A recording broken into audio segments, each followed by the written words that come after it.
ठीक, valid question है। मौलाना अली कादरी, उमेश पाल में धर्म नहीं दिखा।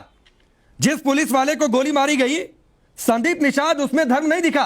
हालांकि जाति एकाध नेताओं ने जरूर देख ली, लेकिन अतीक पर कार्रवाई होती है, मुख्तार पर कार्रवाई होती है, अब्बास अंसारी के अवैध घर को गिराया जाता है, जो 2022 के विधानसभा चुनाव में कह रहा था सपाइयों का शासन आने दो, अफसरों को धमकी दे रहा था, उन पर कार्रवाई होती है तो धर्म दिखता है। देखिए साहब, सबसे पहली बात तो यह है कि किसी अपराधी का कोई धर्म नहीं होता, और हमें भी यह सोचना चाहिए कि अगर कोई अपराध करता है तो वो सारे समाज के लिए घातक है।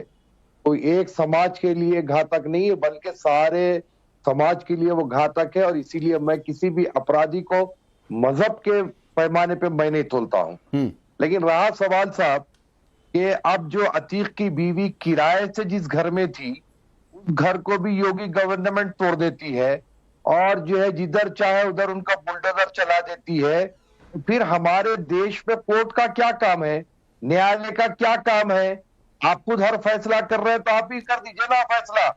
आप कानून व्यवस्था की बात करते हैं तो फिर आपके पास कानून व्यवस्था आपके प्रदेश में इतना बिगड़ा हुआ क्यों है?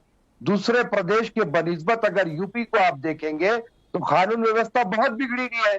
एक तरफ तो आप कहते हैं कि जो है जेल में डाल देंगे या यूपी छोड़ दो, फला कर दो, ऐसे कर दो, वैसे कर दो, लेकिन तो वहां पर अपराध तो दिन ब दिन बढ़ता जा रहा है। कोई भी अपने आप को सिक्योर नहीं समझ रहा है, लेकिन अब वो अपनी नाकामी को छुपाने के लिए बिल्डिंग पे बुलडोजर चला के कहते हैं कि बाबा का बुलडोजर, बाबा का बुलडोजर। अरे साहब, आप तो बाबा के बुलडोजर से दिक्कत है मौलाना साहब आपको? उसको ला के सरेआम मौलाना साहब, बाबा के बुलडोजर से दिक्कत है आपको मेनली? कोर्ट गए तो थे कुछ लोग, कोर्ट ने क्या कहा था आपको याद होगा ना? क्या कहा था? क्या कहा था बताइए तो सर। किसको, किसके लिए बोलेंगे आप? आवाज आपकी समझ नहीं आई मुझे। आपको बाबा के बुलडोजर से दिक्कत है, कुछ लोग कोर्ट गए थे, इसी को लेकर कोर्ट ने क्या कहा था? देखिए साहब, कोर्ट को गए थे, कोर्ट ने कहा कानून व्यवस्था के लिए कहा। मेरे साहब क्या कहा था आपको याद है या मैं बताऊं?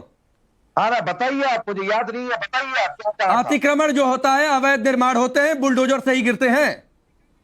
अरे साहब, अतिक्रमण बरसों से नजर नहीं आता, कोई हादसा होते ही दूसरे दिन अवैध निर्माण तो बरसों से नजर नहीं आया इसलिए आज भी नजर ना आए? आप ये कहना चाह रहे हैं मौलाना साहब, बरसों से नजर नहीं आया इसलिए आज भी नजर ना आए? क्या इसलिए आज भी नजर नहीं आए?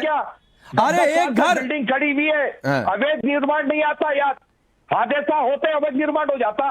अरे कैसी बात कर रहे हैं आप? अरे तो मौलाना साहब, यहाँ ज्ञान देने की बजाय, यहाँ ज्ञान देने की बजाय एक कोर्ट में याचिका दाखिल कर दीजिए कि ये घर अवैध नहीं था, इसको गिरा दिया है, इसका हमें हर्जाना दे दिया जाए। आप चले जाइए ना सर कि यहाँ नेशनल टेलीविजन पर बैठकर डिबेट में बहुत ज्ञान की बातें होती हैं, आधी रात, लेकिन कोर्ट में जाकर कोई कुछ नहीं कहता कि ये बिल्कुल निर्माण सही था, नक्शा पास था, फिर भी गिरा दिया।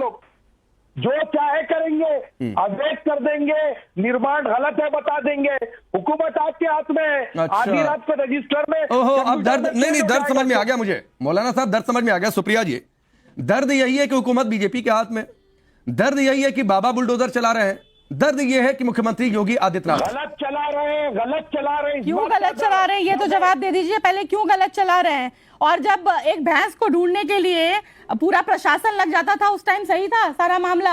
और आपको क्या लग रहा है क्यों गलत चला रहे हैं? आप मुझे बस इस बात का जवाब दीजिए, क्यों गलत चला रहे हैं? आप करो, आप सब कुछ करो, नहीं आप सब कुछ करो। आपको धर्म के चश्मे से देखने के लिए किसने बोला? आपको नहीं पता? सुंदर भाटी के घर में भी चला, वो दुबे, विकास दुबे के घर में भी चला। अगर आप अपराध करेंगे तो जमीन दोज होंगे। आप इस बात को आपको समझना पड़ेगा, आपको ये मानना पड़ेगा कि जो भी अपराध करेगा उसको जमीन दोज होना ही पड़ेगा। और कोई आप ये बताइए, कानून है, व्यवस्था है, आप कानून व्यवस्था के तहत जाइए ना भाई, कोर्ट है ना, व्यवस्था है, आप जाइए, उसको गुहार लगाइए, तो खत्म कीजिए, अपराध को खत्म कीजिए। अपराध ऐसे ही खत्म होगा ना? अपराध कैसे खत्म होगा आप बताइए? अपराध कैसे खत्म होगा? अपराध कैसे खत्म होगा ये आप बताएंगे? आप बताएंगे अपराध कैसे खत्म होगा? ऐसे करके कि इन लोगों जो ये अपराधी हैं उनके साथ जाके खड़े हो जाए, उनको वैसे अपराध खत्म हो जाएगा। चौरास्ते पर फांसी दे दो, हमें कोई चौरास्ते में फांसी नहीं दिया जा रहा है, लेकिन अगर आप बिना नक्शे के पास का घर बनवाएंगे किसी का, और जिनके घर टूटे हैं ना, उनके घर से हथियारों का जखीरा निकल रहा है, आपको पता होना चाहिए। जिनके घर अभी टूटे हैं उनके घर से हथियारों का जखीरा निकल रहा है, आपको पता होना चाहिए। ये कोई मासूम लोग नहीं है, ये वो लोग हैं जिन्होंने गरीबों और मासूमों का खून चूस के इतना अट्टालिका खड़ा किया था, उसके ऊपर चल रहा है बुलडोजर। हमारे मैं आगे बढ़ता हूँ सुप्रिया। अरे सुनिए मौलाना साहब, अरे मौलाना साहब सुनिए, मौलाना साहब सुनिए, तलवारों का जिक्र आप जो कर रहे हैं ना, तलवारों का जिक्र कर रहे हैं, यहीं पर फरहान साहब बैठे हैं, उनकी पार्टी के एक नेता चीख कर कुछ दिन पहले कह रहे थे तलवारों के दम पर 800 साल तक शासन किया, उन्हीं की पार्टी के एक नेता कह रहे थे, तो तलवारों का जिक्र मत करिए सर। और एक जो घर गिरा उसके, एक जो घर अभी गिराया गया बुलडोजर से, वहां से राइफल बरामद हुई, तलवार बरामद हुए। एक घर में क्या जरूरत है साहब तलवार और राइफल की, क्या जरूरत है? सुनिए राकेश, अगर आपको हिम्मत है सुनने की तो सुनिए आप। अरे आपसे ज्यादा हिम्मत है मौलाना साहब, आपके अंदर हिम्मत है कि सच को स्वीकार करो तो स्वीकार करिए। जरा सुन लीजिए अब आप। मैं ये कह रहा हूं कि जुलूस में नंगी तलवार लेकर जाना ये कौन सा प्रशासन है? शाखाओं में तलवारें निकालकर जो प्रैक्टिस करना ये कौन सा प्रशासन है? अगर कोई अवैध तरीके से हथियार रखता है कतई गलत है। किसी के घर में अगर हथियार निकला है तो उसके ऊपर सुनिए मौलाना साहब, मैं आगे बढ़ता हूं, लेकिन ये क्या बात है मौलाना साहब, किसके किन किन जुलूसों में कौन कौन से हथियार निकलते हैं अगर मैं गिनवाने लगा ना सर तो आप बैठ नहीं पाएंगे, इसलिए मैं उस डिबेट में बिल्कुल नहीं जाना चाहता हूं क्योंकि वो डिबेट का मसला नहीं है। चलिए दीपक पांडे, नहीं ठीक है सर, नहीं सर, नहीं बिल्कुल मैं डिबेट को डिरेल नहीं करूंगा, बिल्कुल मैं डिबेट को डिरेल नहीं करूंगा, या तो आप या तो नहीं सर, मैं बिल्कुल डिबेट को डिरेल नहीं करना चाहता हूं। अरे ठीक है सर, नहीं भागो जाके, आप चैनल छोड़ के भागो, हम अपनी जगह पर बैठे। अरे हमको मुझे भागना होता ना सर तो ये आपको इनवाइट करके आपसे सवाल जवाब नहीं कर रहा होता सर। अरे आप तो एक ठीक है, की तरफ बात तो आपके अंदर नहीं एक पक्ष नहीं, आप एक कौम की बात कर रहे हैं, इस सच को स्वीकार करिए, दूसरे कौम को नहीं देखते हैं आप। क्या बात करते हैं आप? ये आप कहिए।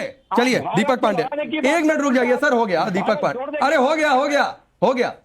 बिल्कुल, जो कानपुर में ब्राह्मण परिवार के घर पे बुलडोजर चला, जो दो हमारे माताएं बहनें के योगी प्रशासन ने आप कादरी भाई,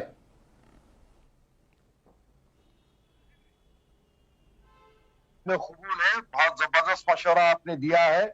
और मैं तो जितने लोग जिसके भी घर ढाए गए हैं, जिसके भी घर पे बुलडोजर चला है, मैं चैनल के माध्यम से कहूंगा कि रिजवान भाई बहुत बड़े एडवोकेट है, इनके पास चले जाए, यही इलाहाबाद हाईकोर्ट जाएंगे।